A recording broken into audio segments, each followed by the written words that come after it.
The Pilgrimage and the Proclamation. One morning shortly after this, at the hour of dawn, most of the disciples of the Bab left Shiraz to carry out the teaching tasks he had given them. The first disciple, Mullah Hussein, and the last, Qudus, remained with him.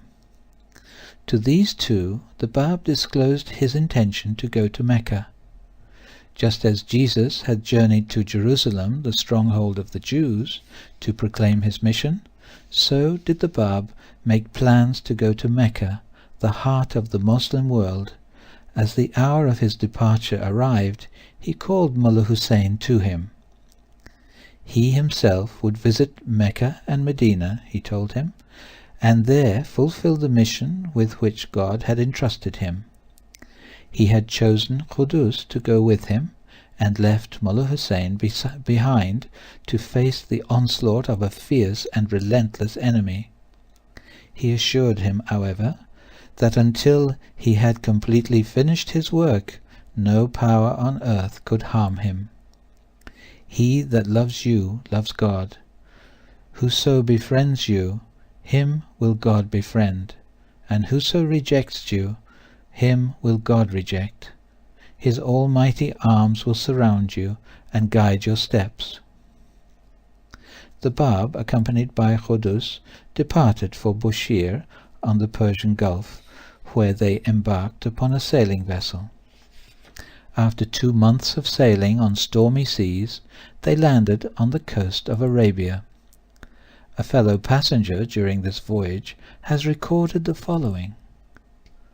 From the day we embarked at Bushir until the day we landed, whenever I saw the Bab or Qudus, they were invariably together, absorbed in their work. The Bab was dictating, and Qudus was taking down whatever fell from his lips. Neither the storms that raged about them, nor the sickness which seized the other passengers, could disturb their serenity, or interfere with their work. The Bab entered the city of Mecca seated upon a camel, as Christ had entered Jerusalem seated upon an ass. Qudus refused to ride beside him on the journey inland.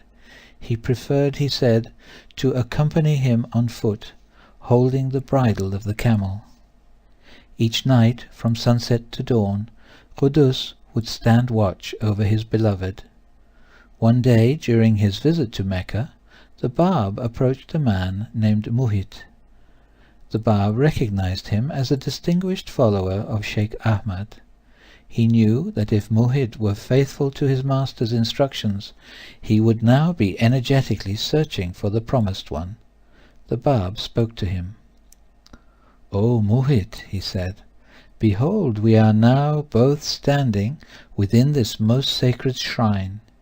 He whose spirit dwells in this place can cause truth to be known from falsehood. Verily, I declare, none beside me in this day, whether in the east or in the west, can claim to be the gate that leads men to the knowledge of God. Ask me whatsoever you please. Now, at this very moment, I pledge myself to reveal such verses as can demonstrate the truth of my mission." This sudden, unexpected, and direct challenge unnerved Muhit. He was anxious to depart. "I am expected at once in Medina," he said. He did not look at the Bab as he spoke. Unable to remain in his presence, he fled in terror from his face and hurried from the shrine. The Bab found no one who would listen. They were indifferent, antagonistic, or afraid. He made one last effort to awaken the people in that holy city of the Muslims.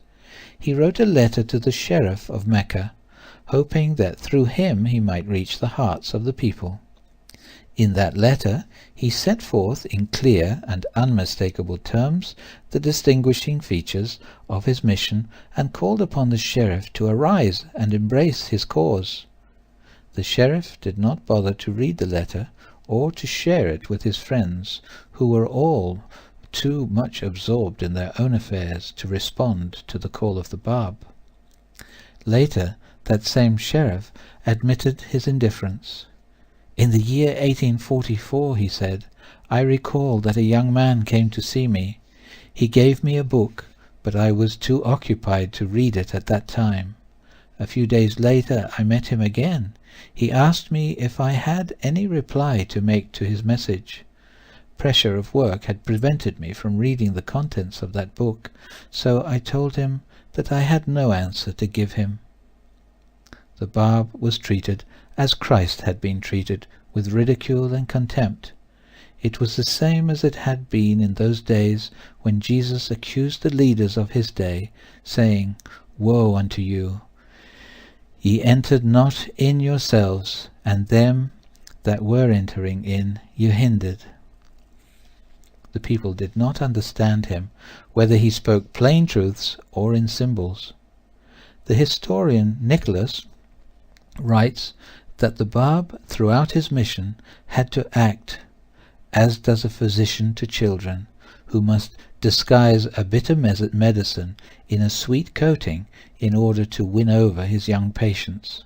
The people in the midst of whom he, the Bab, appeared were, and still are, alas, more fanatical than the Jews were at the time of Jesus. Therefore, if Christ, in spite of the relative calm of the surroundings in which he preached, thought it necessary to employ the parable, the Bab was obliged to pour out one drop at a time the filter of his divine truths. He brings up his child humanity, he guides it, endeavouring always not to frighten it, and directs its first steps on a path slowly but surely, so that as soon as it can be proceeding alone, it reaches the goal preordained for it from all eternity. Before leaving the cities of Mecca and Medina, and completing his pilgrimage, the Bab visited the shrine of Muhammad and the resting place of many holy men, pioneers and martyrs, who had sacrificed their lives for the sake of God. He beseeched God to hasten the hour of his own martyrdom, which he knew was inevitable, and to accept his sacrifice so that all the peoples of the world might know the truth. The drops of this consecrated blood, he said, will be the seed out of which will rise the mighty tree of God, the tree that will gather beneath its all-embracing shadow the peoples and kindreds of the earth. Grieve not, therefore, if I depart from this land, for I am hastening to fulfill my destiny.